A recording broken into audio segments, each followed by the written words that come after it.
Hey everyone, Eric Watson here, freelance writer, player of games, writer of words, recorder of videos, and tabletop role-playing aficionado. Welcome to another DM's Guild review, my written and video review series where I take a look at the adventures and supplemental material at the Dungeon Masters Guild website. For this video, I'll be reviewing the player class, Merchant Class, designed by Taryn Pounds, aka Indestructiboy on YouTube, for Dungeons & Dragons 5th edition. A review copy has been provided for the purposes of this review. If you enjoy my videos, consider using my affiliate links for your online shopping, supporting me via patreon.com/roguewatson. Shoutouts to my platinum patrons, Joe, Will, Tiny Dancer, Manuel, Basil, Christopher, Dave, Star, Loverly, and Gaston.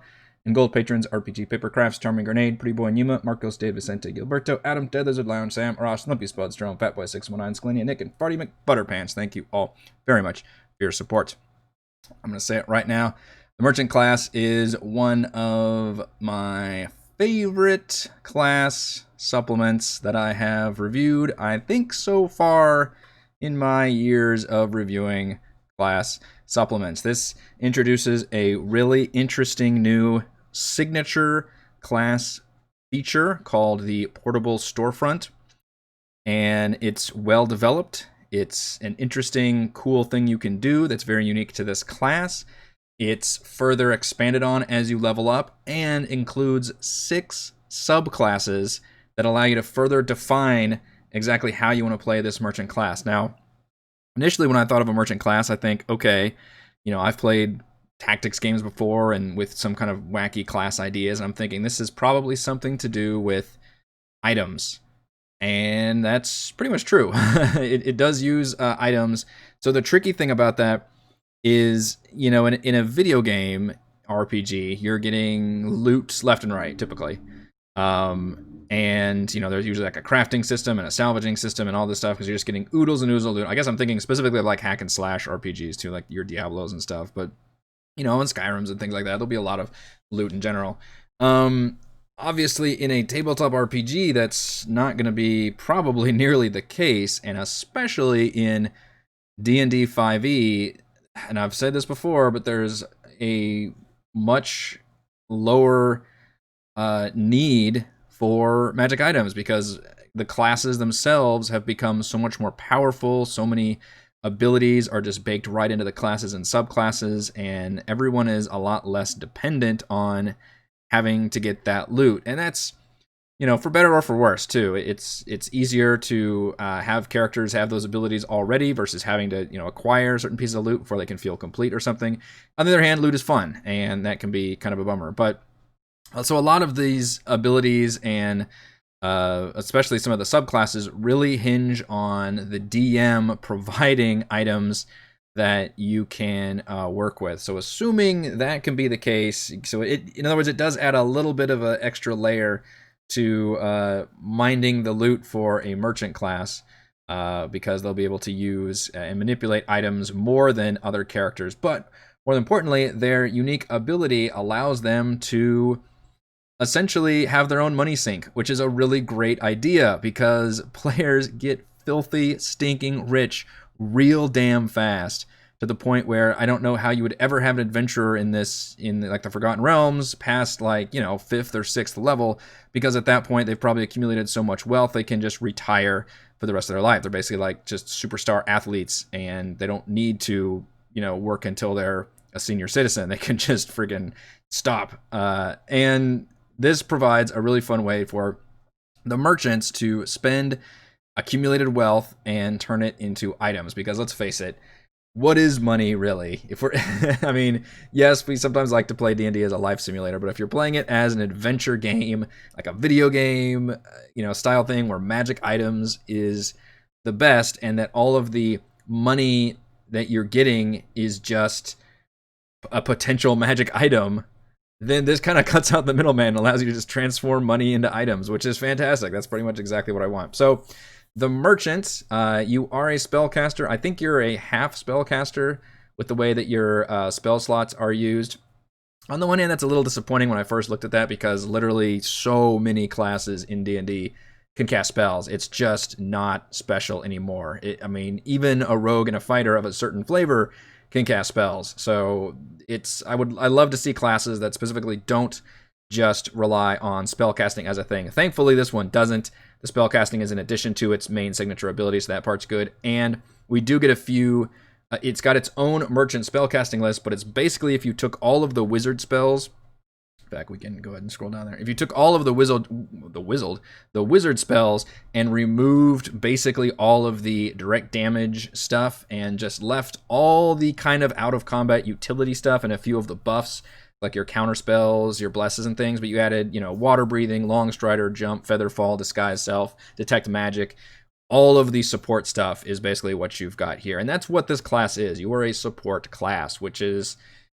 they really try to make a lot of the classes in D&D fairly self-sufficient, which is admirable, but I do think players who want to play more of a support role would find a lot to like here. And especially, one of the abilities you get very early on, in fact, it's at first level, is that you can give someone your spell slots, which is... phenomenal. I mean, it doesn't get much more supportive than that. You're literally like a battery for your wizards, your sorcerers, or whatever, so many classes can cast spells at basically a 1-to-1 ratio. You can just turn an action into whatever spell slot, and I believe you can actually transform like a third level into like a first and a second level spell slot, so you can be a little more free with it. But that's pretty impressive and speaks to the class being a support.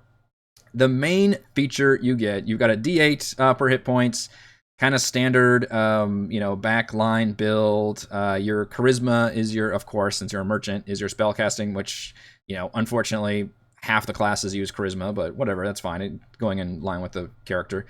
Your ability is the portable storefront, which means you have a container that is whatever you want. It can be a backpack, it can be a bag, it can be a chest you're lugging around, whatever you want to use, a little cart, maybe a wheelbarrow, whatever. You designate it as a container, and it can contain whatever list of items you want it to, as long as the value doesn't exceed this certain table here, which at level 1 is 50 gold pieces, second level 100 gold pieces, kind of goes in there, and then occasionally it'll jump up to like 100 gold pieces per level and 150 per level, and so on, until you get to the thousands when you're in tier 3 and tier 4.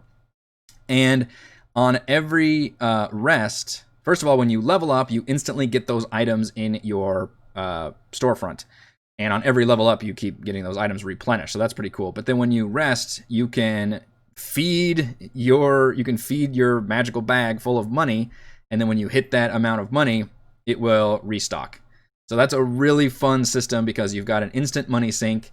You can choose your own list of items. And yes, if you wanted to min-max, you could probably just put potions of healing in there. And that would be a viable thing to do. And the game doesn't tell you can't, or the designer doesn't tell you can't do that. In fact, there is a class in here, a subclass, that is the Alchemist, which specifically can stock potions in their portable storefront at half the cost. You can get double the potions, in other words. And you become even better at making potions. We'll get to that in a second. There's a lot of cool creation tools used in here. So it's fine with that. Or you could play it like a weird Swiss Army knife pack rats, where you can just put a whole bunch of weird ass adventuring gear in there and just have your character be able to pull this stuff out of their Mary Poppins bag.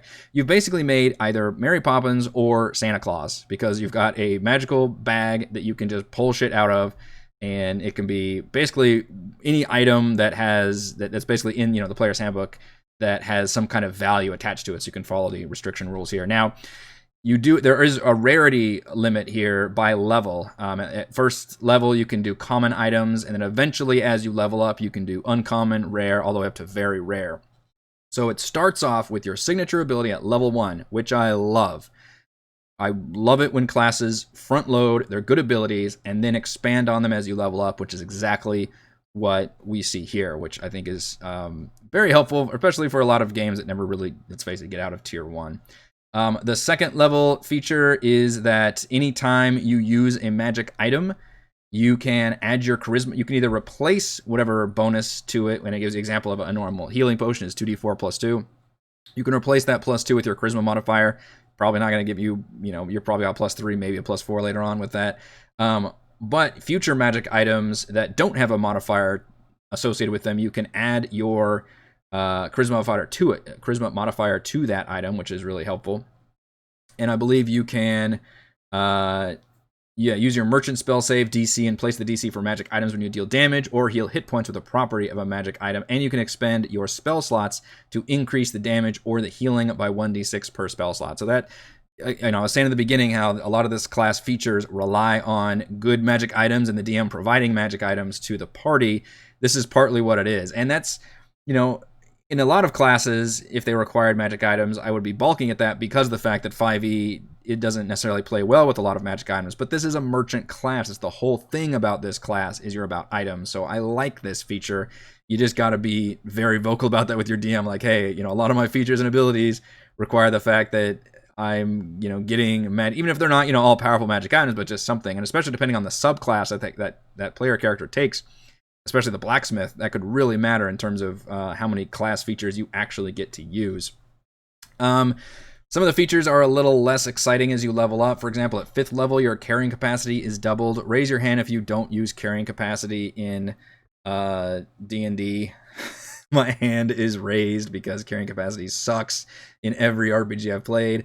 And again, in video games, you're getting a lot more items, so I guess they have to care about that. But screw that. Just let me pick all the things up. I don't care. And I've never cared about that in D&D. So that feature is that's an entire level feature, and that is wasted on me. And at 7th level, the use an object action. There is some confusion here, maybe on my part, maybe on the designer's part, maybe on both of us, about what the use an object action is, because it says you can use 2 objects instead of 1 whenever you take the use an object action on your turn. If you read the use an object rule on page 193 in the player's handbook, open up, children, to the page, it says you normally interact with an object while doing something else, such as when you draw a sword as part of an action. So in other words, interacting with objects is a free action. But it says when an object requires your action for its use, you take the use an object action. There's a bit of confusion here because it never ever mentions again in the game that you're using the use an object action. Instead, magic items will just say this takes an action, in which case you are technically triggering the use an object action. And this is the first thing I've ever seen in all the things I've reviewed that even ever cares about the use an object action. So you will have to refamiliarize yourself with the fact that whenever you are technically using an item that requires an action, which are basically, from what I understand, only magic items. If you want to open a door or pull a lever or something, those are all free actions. But if you want to use a magic item, then you're I guess I just wish there was a more clarification here that's like, whenever you use a magic item that requires an action, instead of just saying the use an object action. That's partly the fault of D&D just never using the actual phrase use an object. For example, if you look it up, which I forgot, this is a house rule we have, which I might need to change this, the fact that using a potion requires an action, it's all it says. It just says it requires your action. It doesn't say you take the use an object action. So I'm probably being a little too pedantic here, but just to be aware, I was confused when I read about this. And the ability says you can use 2 objects, so I guess that means at 7th level you can use 2 magic items or potions that would require an action. In normal, you could only use 1 of those because you're using the use an object action. It's just, I guess I just wish there was another sentence or 2 there that just kind of clarified the fact that, yes, we mean that you can take multiple magic items. Yeah, you can use multiple magics, you can quaff potions, and all of that. I did forget that in my games, we actually allow you to drink a potion as a free action, and then if you want to drink more, that would take an action. I may change that, though, because that makes potions a little too easy to quaff. Backstock is kind of a cool feature. You can almost do a little bit of gambling there. You can roll percentile dice to try to just grab any item out of your pack, but the number you're looking for is equal to your level or fewer, so you've got a very low chance of letting that happen. It's weird that's a 10th level feature. I love use magic devices, straight up an older D&D term. The fact that you can use items not intended for you. I wish that was a lower level feature, because that's a really, again, if you're awarding a lot of magic items and the merchant wants a lot of magic items, it'd be nice if that was something lower, if that was like the 5th level feature that you could just use, for example, spell scrolls or just anything that's, and there's not a whole lot of stuff that's like that anymore in D&D. They got rid of a lot of those restrictions in terms of it has to be for certain classes or certain races or something. But I'd probably prefer that would be a lower level ability. And the higher ones aren't that fantastic either. In fact, the 20th level ability is that you can restock your items instantly at no cost once per week. But you do it when you roll for initiative, which I don't know why you can't just do that as a I mean, I guess you get to do it for free because you're rolling initiative, so it's not an action. But on the other hand, what if I just want to restock those items outside of combat? I have to wait till the next combat and can have to roll for initiative. A little bit odd. So, but I love the portable storefront feature, and I like that it does get better. I actually glossed over the top shelf ability, which allows you to have certain items equal to your charisma modifier that are outside of the restrictions of the value, so you can put some extra items in there. It does a good job of building up that portable stock that you've got. And I think that feature alone works very, very well. And all of the subclasses, save maybe one who's a little more boring, the last one actually, do a good job of adding on to that. We get 6 of them here, 6 subclasses. There's a lot of pressure, if you're designing a class. We live in a post-Xanathar's, post-Tasha's D&D 5e world where all of the base classes have a bunch of subclasses now. So there's a lot of pressure to be able to bring these on. I never expect more than like 3 subclasses, so I'm still impressed whenever we get more, and I'm doubly impressed because a lot of times when people give me a lot of a thing, you can tell like 2 of them are a good idea and the rest are really stretching, like, okay, does this really need to be a separate subclass? But in this case, the designer honestly does a really good job, at least for 5 of them, of providing really good, thematically sound, and distinct subclasses, which I appreciate. So Apothecary, as you guessed, is all about potions. As I mentioned, you can stock potions for half the cost in your bag, which is huge. You can just have double the potions in there. And more powerful than the Artificer Alchemist, which lets you build, I think lets you create like a random potion once in a while that somebody can drink, and then they roll like a d6 and decide what it is. In this case, you can use a first level or higher spell slot to create your own custom potion, and there is an entire list of potion effects you can create. Some of them are basically grenades that you can make, Molotov cocktails, and others are actual potions you have to consume. Some of them are healing, some are buffs, a few of them are like a poison potion. There's a lot of effects here, and a lot of them are basically equal to the effect of a spell. And you might be thinking, why not just use the spell? Well, this gives you a lot more flexibility to create the potion because you can do it as an action, and as part of the same action, you can create the potion and quaff it. So in the middle of combat, if in case you don't know what you're up against, you can just turn whatever spell you want into whatever one of these potions that you want. And some of them are like water breathing or dark vision or flight. Like, there's some really good stuff in here, only for a first level spell slot. It's honestly probably a little too powerful. It just seems like, I don't know, like you could just choose whatever you want for using a potion. I feel like the one limiting factor here should have been like, okay, here are the potions you can use for if you use a first level or higher spot, and then these require like second level or higher, and these require third level or higher. Maybe like balance that out a little bit, because being able to fly with a first level spell slot, even though you're using a potion, but it's still, it feels a little bit powerful. But it's well realized with the potion aspect. You're basically better at healing and buffing and all that, so that I think that works really well. The Blacksmith adds an entire like a salvage crafting component to the game. You can disenchant magic items and then add one of those properties of the magic item, whether it's a +1 or an additional like damage or some other effect, to a different item. The catch is that item only remains enchanted for 24 hours, so there's a limit on being able to like technically make your own magic items. And this again definitely requires the use of if you're getting a lot of magic items, and this kind of thing you find in a lot of video games because you're getting a lot of loot that you can't use, and so you end up just selling shit or salvaging it, whatever the game system is for that. But in D&D, in theory, your DM is giving you items that your party can use because that's what makes sense. So the Blacksmith only kind of, I like the abilities and stuff, and it's really neat that it creates its own little crafting system, but it definitely hinges on the DM providing those abilities. This one does have that when you take the use an object action, you can make an attack with a weapon as a bonus action. And that's what made me look up the rule to be like, well, wait a minute. We've always been able to drink a potion and then just go about your day on your turn, but it turns out that actually is a action to drink a potion. Rules as written, so that would be kind of useful to be able to use objects. But unfortunately, the actual more cool potions are by the Alchemist, so maybe you've got 2 merchants, you can use those together. The Esoteric or the Esotericism merchant is all about spells, and you can stock spell scrolls in your portable storefront, and you can cast spells from those spell scrolls, no matter what class they are. And casting the spells from scrolls in your portable storefront does not destroy the spells. So don't play this class if you've got a wizard in your party, because you will be fighting over spells. That's a very, very powerful, cool ability. Adds even more flexibility to the class. I believe you would be up against, you get to ignore the rarity restrictions, but maybe not the cost restrictions. So you'd probably still limit, you'd have to have like only spell scrolls in your pack, but still, that's pretty damn powerful to be able to do that.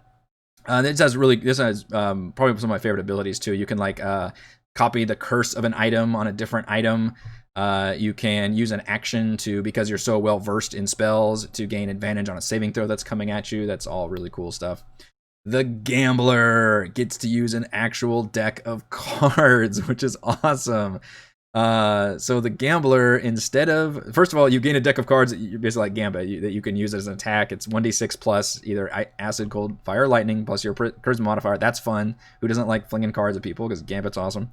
But more importantly, you just use a 52 deck of cards in place of a d20, and every time you do anything that you would roll a d20 for, you draw from your deck of cards. And there's a whole breakdown of what that means. Essentially, ace is 1, 10 is 10, and if it's a club or a spade, it's from 1 to 10, and if it's a heart or a diamond, it's 11 through 20.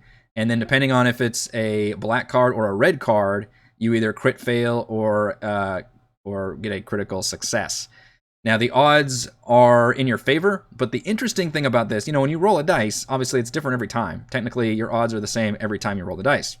Although, granted, as you roll more dice, your odds are technically changing, but in theory, it's different every time you roll the dice. If you're using a deck of cards, it specifically says you discard that card when you use it. So you could sit there and count your cards and say, all right, I've used all these cards, I've got some good stuff coming up, and anytime you take a short rest, you can then shuffle your discard pile into your deck. I just think that's really fun and cool. You basically just don't use a d20 anymore, instead use a deck of cards. That's fun as hell. I really, really love that. That is going... I wish the higher level Gambler abilities use that more. If there was some other feature where you could like redraw or draw 2 cards, or look at the top card or do something with that. Unfortunately, it is not the case. They just kind of have more generic abilities that you use. I think that was a missed opportunity, because the card drawing thing is so cool. I love that. That is in keeping with the Gambler aspect, but then it doesn't do anything after. It's still cool to use that just for that one third level ability, but I do wish the further abilities actually expanded on that a bit more. The Swindler has a really hilarious ability where you can steal from people, and there's really no restriction. It says, as an action, this is misdirection, you can make a deception or sleight of hand check against a creature within 5 feet of you versus their passive perception. And on a success, you exchange an item the creature is carrying or holding for an object you are carrying or holding. It doesn't say you can have to do it outside of combat or anything like that. So in theory, unless I'm misreading this ability, you could have a carrot in your hand, use misdirection, and swap a Frost Giant sword with your carrot, and now you have that Frost Giant sword, and they're holding a carrot. Like, is that... if I'm reading that correctly, there's no limit on, size. It just says a creature. It's not even a humanoid, as long as they are holding it or carrying it. Like, that seems pretty funny, and depending on the shenanigans you want to see, that could be... it does take an action, so that could be a really fun thing for players to do. Now, the cool thing is, if they fail, the creature gets to provokes an opportunity attack from that creature. So that's a really fun risk-reward system. And then at 5th level, whenever you use it as an action, as a bonus action, you can make an attack, which helps a lot. Because I'm picturing, like, how would you not multi-class into a rogue with this? Because that is a hilarious ability to be able to, like, swap out some key item that this enemy's got and then immediately do a freaking attack on them. I think that's hilarious and awesome. The Traveler is the only one I feel like that's a misstep here, just because it has nothing interesting going on about it whatsoever.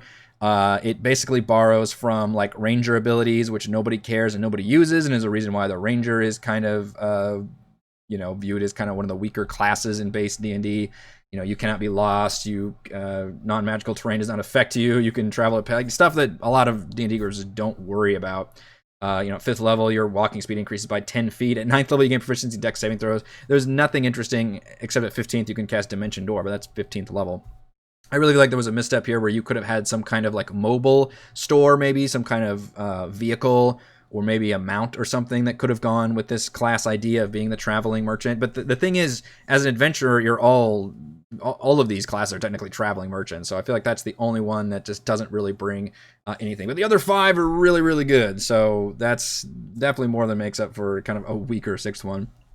And I really like these new spells that we get too, because this is what reminds me of like a Final Fantasy class that uses items or gold specifically. And in this case, you can use gold. So you're already using gold for your magical bag. You're inserting your, in like an ATM machine and getting items out of there. In this case, you can use gold you can either generate gold or you can use gold on different effects. So for Pilfer, you basically enchant your weapon, and whenever you hit somebody, you can create gold pieces. It just drops gold pieces that you can then grab, which, man, that's everybody's buddy there.